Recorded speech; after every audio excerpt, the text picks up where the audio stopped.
Hi there, welcome to my channel where I take you on tours of tiny and creative homes and showcase stories of people living alternatively. In today's episode, we're traveling to Wisconsin to meet Stephanie, a single mom who's been raising her daughter in an off-grid tiny home for the last 6 years. Stephanie was inspired to build a tiny house as a solution for affordable home ownership, and she prioritized her home design with room to grow for years to come. This tiny house has always, for me, really represented a physical manifestation of what I'm really capable of. That was really empowering to me, especially as a single mom, to care for my daughter and have this house that is for both of us and that we both own. Before we jump right into this tour, make sure that you subscribe and hit that notification bell so that you know every single time we publish a new episode. Will you join me? Will you roll? Make this house our tiny home.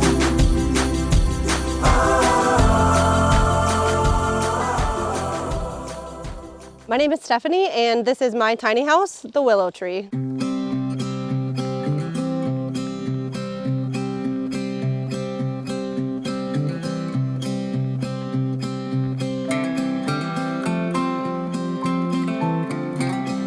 The tiny has been my permanent home for 6 years between myself, my daughter, 3 cats, and 2 dogs.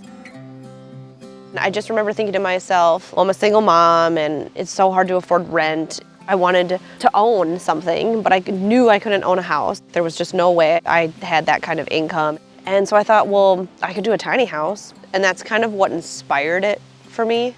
So then I just took a lot of time tweaking it. It was just like a lot of sketching. Like, okay, Steph, if you're gonna do this, you're gonna be doing this for a hot minute. So you need to be committed to this, be comfortable, and feel like you can grow in this space because you have a daughter and she was like 5 when we moved in and now she's gonna be 11. So I had to make sure it was gonna grow with her as well. The very first thing people say when they walk into my house is like, this is a lot bigger than I imagined it. Which I'm like, sweet, that means I did it right. Raising Elliot in the tiny house has been such an experience. I think she loves that she was a part of the whole experience. She saw it when it was just a trailer, and she saw it when we had the walls being framed up. I think it's been such a great experience for her, being able to learn to like live within your means and work with what you've got. She's made it very well known that we will never be selling this house. I was like, girl, I was never planning on it. This is obviously the best circumstance for me now, being in my own land. Like, oh my God, I can really do what I want with the space that I'm living in and not be at the will of a different landowner. So now that I'm here, it's gonna be able to settle in for the first time, like truly settle in. The house was built in St. Cloud. I had hired my contractor, Ryan Ott of Midwest Tiny Living, to build the shell. So he was really supposed to be handing this thing to me like gutted and empty, right? And I was supposed to take it from there. I feel that building my own house is where I really grew that passion for home ownership. But this is such an intimate process. When you go into it with like no real know-how, hoping for the best, measuring 500 times, definitely having to cut like 3 times, praying you don't cut a finger off. You just figure it out, and it's never done perfectly, but you learn a lot more and you're like capable of so much more than you thought you were. It takes grit. I at least made not knowing what I'm doing look good. To have this house built was probably around $100,000. The trailer was custom built for the house. It is a 30-foot long trailer, 8.5 feet wide. The house at its highest point of the roof line is 13 feet 6 inches. The house weighs empty without my belongings in it, just over 16,000 pounds. I'm sure with all my stuff in it, it's probably closer to 18, but it is a triple axle, so it is rated for 21,000 pounds. So it definitely is able to carry its weight. I picked the colors because I really wanted it to just blend into nature. I didn't want it to be something that really popped or stood out, which is why I went with the green and the wood tones. It's all steel though, so even the wood grain in the front is steel siding, steel roof, and the board and batten all the way around. My house has 17 windows despite its tiny nature. I wanted to make sure that I had a whole ton of natural light. And then on this end of the house, I have a really big bay window that was custom built. We used 3 different windows to custom make that space and that window. And then we used real cedar shake as an accent to the exterior on the bay window.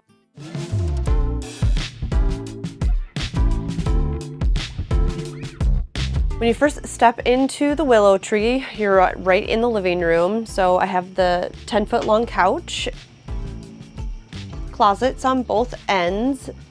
Underneath the couch, seasonal items are underneath there, things I need to keep but don't necessarily need access to.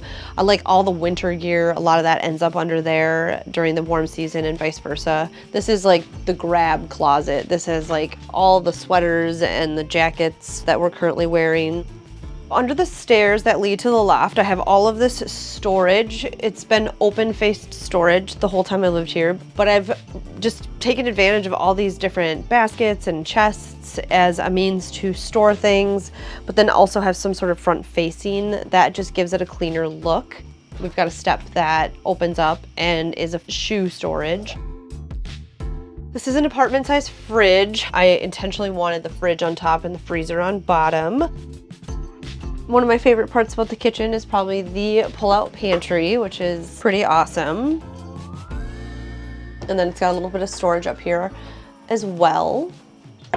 These are custom-built cabinets that I had built by a company, and then they brought them to the build site in St. Cloud and had them installed. Then we have a utensil drawer and all sorts of storage with a full Lazy Susan, which is super nice. So lots of storage in there. This was actually a recent upgrade. I had just a white double bowled sink when we built the house, but then it was a lot of work to get it fit in here. But we upgraded to this big giant one bowl sink, and it does come with its own cutting board and drying rack, which are just put away right now, but I definitely love the upgrade. I love the look of it. Bay window, it's a huge area for the cats to hang out in quite a bit, so I've definitely made sure to have that, and I just love that it really makes the kitchen seem like it keeps going well beyond these four walls. It's where I keep the paper plates, and it's just a really nice, easy way to quickly grab stuff that would have otherwise been unused dead space. You do have a little washer or a little dishwasher down there, which is pretty awesome, but it's the perfect little size. It's great for just 2 people to help keep up with the dishes. This is where we sit to work, this is where we sit to eat, this is where we sit to hang out. I've got my work monitor here, and like I used to have 2 stools, but now we just have this one desk chair. So this is the back side of the tiny, and we've got all the awning windows, which are really nice because it allows us to open up the windows even if it's raining. We are equipped to hook up to water, and this is our water inlet access.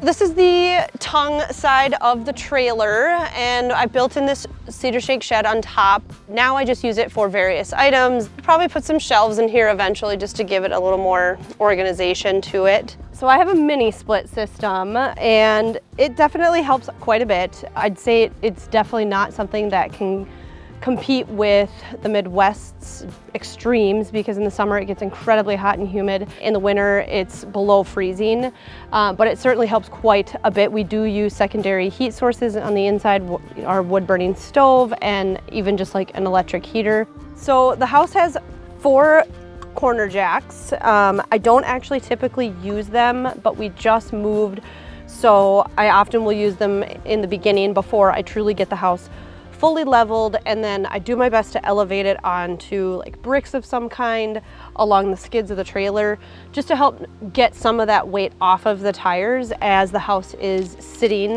for long periods of time. I have had it sink down into the earth before and get stuck.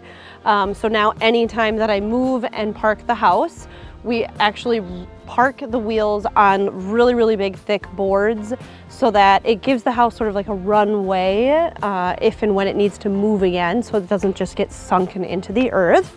This is the electric box. So it just has all the switches for the house, just like your standard house. We're not plugged in right now. I'm without electricity for the first time because we just moved onto this property, and we still have to have the electricity installed. So we are pretty off-grid now, utilizing a generator and power banks as needed. Hey, I'm Mark. I work as a nomadic videographer for this channel, and I live in this self-converted overlander. Today, I'm going to be testing out the Yoshino B2000 portable power station in a variety of ways. Let's see what it can do. This device works great for me when I'm filming on set and I need to keep my devices charged as well as power my big cinema lights. at only 31 pounds. This thing's super lightweight, and with the 2 aluminum handles on each side, it makes carrying it a breeze. You can use this anywhere to power your devices and stay connected. There's even a wireless charging pad on top. Oh baby, feel the power. It has 1,326 watt hours and a 3,000 watt peak output. Another great feature this power station has over its competitors is the new solid-state battery technology, which is much safer than traditional lithium batteries. That gives it 2.5 times energy density over other types of batteries, which results in a smaller, lighter, portable power station. The long lifespan of this power station is up to 2,500 cycles, which is 2.5 times more than conventional lithium batteries. I love the multiple USB and USB-C, as well as 4 outlets on the back. This thing is solid.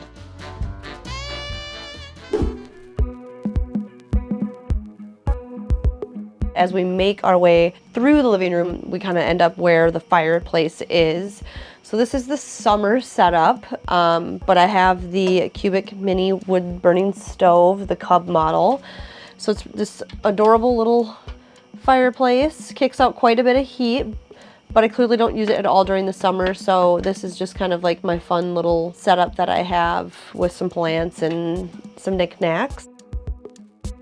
This is just like an old thrifted item, but it fit in here perfectly, and it has like a little door and a little pull out. So it's just nice for when I am hanging out here or like doing some tarot. Sometimes I just sit there and I'll use this spot as I have some candles lit.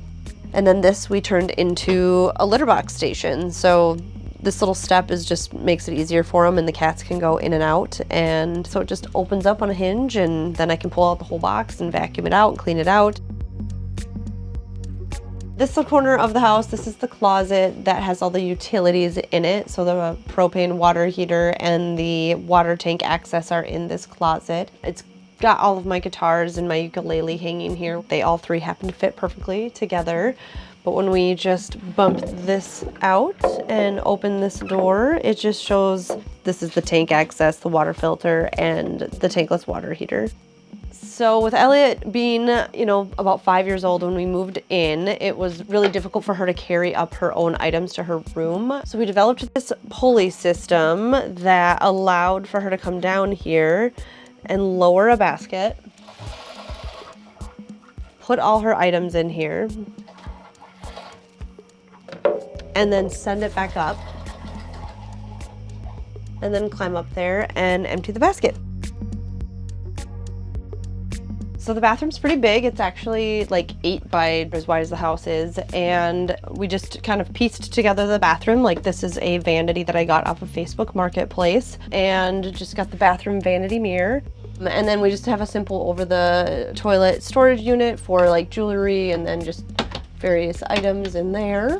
And with the composting toilet, I have the Nature's Head composting toilet. Been using this thing full time for almost 6 full years. And we built these shelves a couple years after moving into the tiny house. They've been just a really nice addition to kind of keep all my oils and a few little shower knickknacks.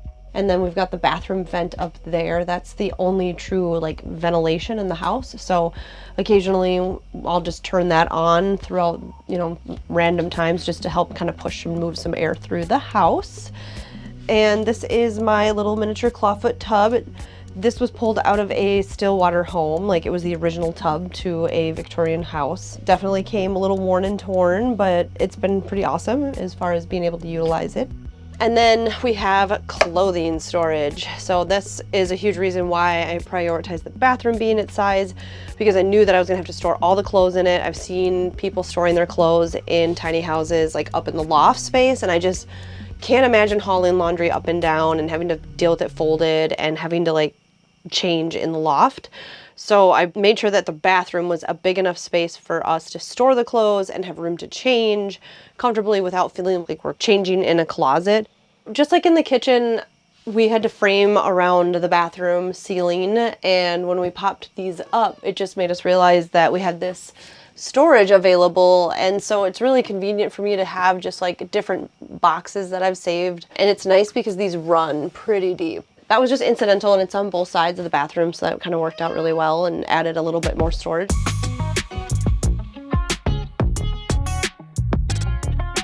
This is my loft. This is the master loft, if you will. And I've got a king size bed. I've got the TV. I have a little shelf that goes back here, which is multi-purpose. It's a shelf, obviously, for things, but it actually really helps the functionality of the bed so it doesn't slide back and forth over time. So that shelf helps to keep it in place. So it's actually quite a big loft. I mean, I have this king size bed and I still have room on either side of the bed for all sorts of stuff. Headboard is essential because I have these big floor to ceiling windows, which I thought were a really cool idea, and they are. But any bedding touching the windows in the winter will create condensation and moisture and freeze. So it became essential that I actually had a headboard to put some divider between the window and my bedding. But I spent a lot of time in my loft. It's really hard. Like when I get home, I'm like right up here, right up to the loft. It's just a really cozy space. Same with Birdie. It's a good girl. We often cover this window. We just have these little curtain rods so that we can kind of cover up all that hot sunlight coming in to the loft. And that just helps give it a much cozier vibe, and then the sun's not blasting in on me right away when I wake up in the morning, and it really helps to reduce the heat in the summer.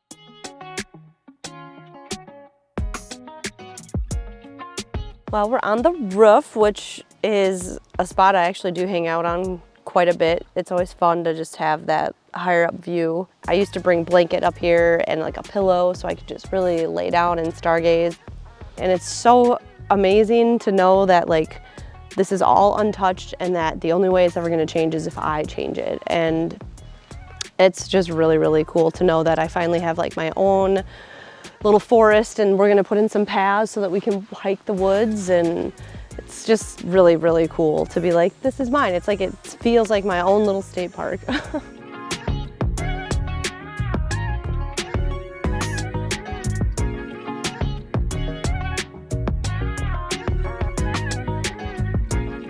This is Elliot's loft. She has a queen size bed. Elliot loves her room. She is able to do so much. She's got her desk, she's got multiple shelves, lots of places for her books, she's got drawer units. It's taken a lot of work and fine tuning over the years to keep this space nice. A lot of continuous purging in order to maintain a child's bedroom in a space such as this, but we've managed to fit an enormous amount in such a small room for her, and it's her favorite room in the house. She is up here so often. For a kid who has both worlds at her dad's house, she's got a big townhouse and a room, and then she's got this loft here. This has been a very humbling experience for my child. She's very unlike most kids her age because she's lived an entirely different lifestyle. So I wanted to give Elliot more of like a sense of like a room that was closed off with a door, but it's also really important that we have good airflow.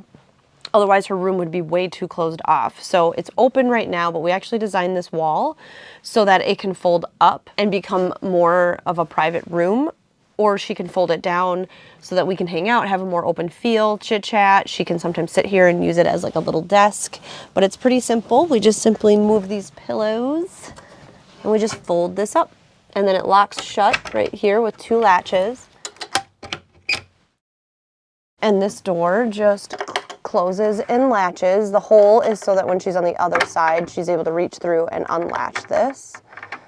But that helps to keep the dogs out while she and I are gone. Otherwise, they like to go after all of her stuffed animals.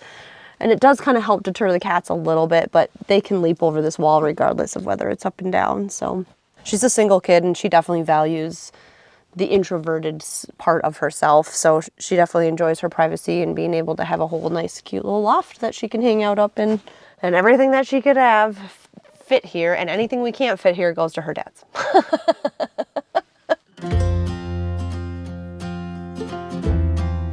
This tiny house has always, for me, really represented a physical manifestation of what I'm really capable of. That was really empowering to me, especially as a single mom, to care for my daughter and have this house that is for both of us and that we both own. I'll have difficult days, days I'm feeling insecure, or days I'm just feeling like down, anxious, depressed, worried, and The house really is a constant in my life, and it's a good reminder that I can continue to always learn new things and push through adversity, and I can get through the hurdles that this entire lifestyle comes with because I built the whole damn house. I'm capable of this. I did this. I don't think I'd change everything that we've been through and everything that we've learned because it's really led us to this point where I always imagined being. In the time I've had with this power station, I absolutely love it. I've taken it camping, I run my power tools on it, I charge all my devices, I've used it on video shoots. It's so lightweight, small, yet extremely powerful, and with only 45 minutes to recharge it up to 80%, this thing is awesome. If you're interested in learning more about the Yoshino B2000 SST portable power station, be sure to hit the link in the description below. I want to say a quick thank you to our sponsor Yoshino for making this week's episode possible, and make sure that you check back soon because we publish a new unique home tour every single week.